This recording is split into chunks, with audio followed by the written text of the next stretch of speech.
করতাম তখন এরকম কত গাছের নিচে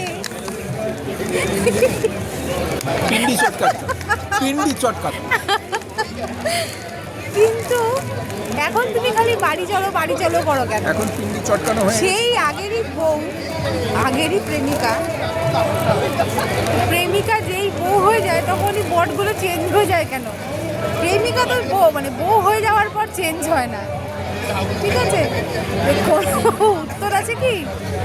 পিন্ডি চটকানো হয়ে গেলে পরে এরকম হয়। এরকম এরকম হাস্যকর টেরামুখ করার কোনো দরকার না, নেই। আমি হাস্যমুখ নই। তাহলে তুমি এরকম করছো কেন আমাদের? বলতেছি তাই বলতা। ঠিক আছে, চলো টাটা।